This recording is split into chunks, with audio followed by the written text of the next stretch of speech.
ये 8 महीनों से हम यही देख रहे हैं और एक गलती के बाद उस गलती को सुधारने की कोशिश नहीं की जा रही। उस गलती को जस्टिफाई करने की एक और कोशिश की जाती है, एक और गलती के साथ, और उससे इनकी गलतियों का एक ग्राफ ऊपर जा रहा है।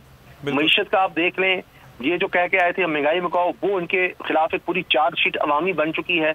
आज ये लोग अवाम में जा ही नहीं सकते, आज ये लोग जलसे नहीं कर सकते।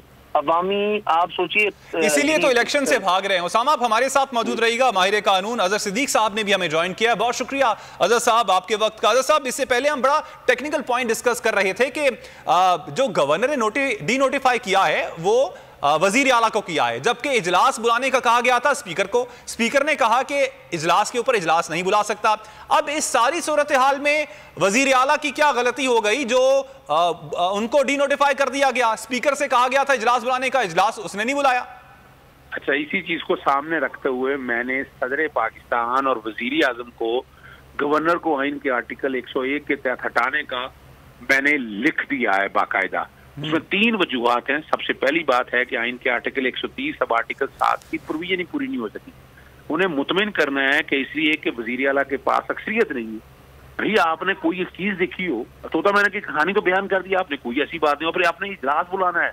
और वो इजलास जो अभी तक प्रोग नहीं हुआ, जो गवर्नर ने इजलास बुलाया था, गवर्नर ने खुद बुलाया था जून में, वो प्रोग पहले उन्होंने करना था। पहले वो इजलास प्रोग करें, पहले वो प्रोग होता तो फिर बात आगे जानी थी। जब वो इजलास ही प्रोग नहीं हुआ, जब वो इजलास ही आपने खत्म नहीं किया, आप कैसे कर सकते हैं फिर आगे आ जाए?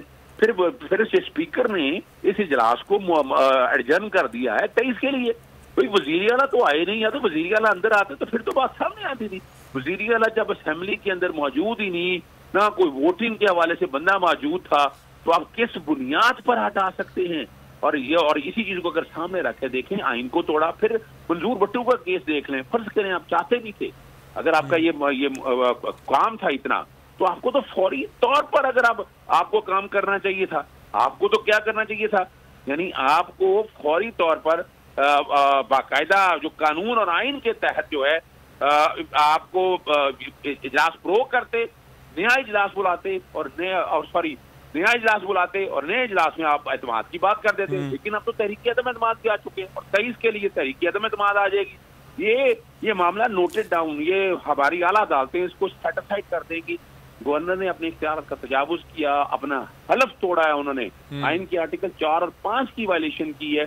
ये वो सारी बातें हैं जो बाकायदा मुरासले में मैंने तहरीर कर दी। अच्छा, अब अजहर साहब, यहाँ पे एक और सवाल ये उठता है कि जो आपने कानूनी लकूनास का जिक्र किया और गैर कानूनी आपने बताया कि गैर आईनी इकदाम उठाया गया है गवर्नर की जानिब से। अब इस गैर आईनी गैर कानूनी इकदाम पर गवर्नर के खिलाफ क्या कोई कार्रवाई हो सकती है या क्या होगी? जी, गवर्नर के पास तो देखिए ना, आर्टिकल 4 और 5 और गवर्नर के खिलाफ तो बगावत का मुकदमा भी दर्ज हो जा सकता है। सदर पाकिस्तान को इसीलिए लिखा है कि आप इनके खिलाफ फौरी तौर पर एक्शन लें और इन्हें रिमूव करें। और उसके बाद जो अगली बात जो कहा जा रहा है, 3-4 जो चीजें और बड़ी अहम है। सबसे पहली बात जो हमें समझना है कि ये जो सारा काम जिस तरीके से किया है, इसके पीछे जो साजिश है, ये तो राणा सनाउल और बाकी लोगों की है। भाई आपने गवर्नर, आप तो एक इंडिपेंडेंट ऑफिस है। पाकिस्तान लॉयर्स फोरम में ये चीज तय हो गई है कि सदर पाकिस्तान और गवर्नर एक नॉन पार्टीजन ऑफिस है कि जिन्होंने अपने इख्तियारात इंडिपेंडेंटली इस्तेमाल करने हैं। उन्होंने ऐसा कोई काम नहीं करना है कि जो इन चीजों की तरफ लीड करके जाए। ये तो बदनीत और जो बड़ा दुख और अफसोस होता है कि आईने पाकिस्तान आप पढ़ ही नहीं रहे। कम से कम उर्दू में पढ़ ले, को फारसी में पढ़ ले, को पंजाबी में, कुछ सराइकी में आप कम से कम पढ़ तो लें आइन कहता क्या है। और गवर्नर पे मैं आपको बता दूं, गवर्नर पे टोटल प्रेशर रहा है कि, और आप दूसरी तरफ देखें कि चीफ सेक्रेटरी ने सेकंड नहीं लाए। चीफ सेक्रेटरी को तो भाई इस पे कानूनी टीम बिठानी चाहिए थी फौरी तौर पर, ठीक है ना जी। अगर आप फौरी तौर पर अगर आप बिठा देते टीम तो ये मसला ही कोई नहीं था, और वो सारी आपको बता देते कि ये गलत था। और जिस तरह चीफ सेक्रेटरी को लगाया गया, वफाकी हुकूमत ने आईजी तब्दील किया गया, वो ये सबूत है इस बात का कि ये बदनीति की सारी एलिमेंट मौजूद है। ये मामला अब अदालतों में जाना है और अदालतें इसको उठाकर बाहर फेंकेंगी।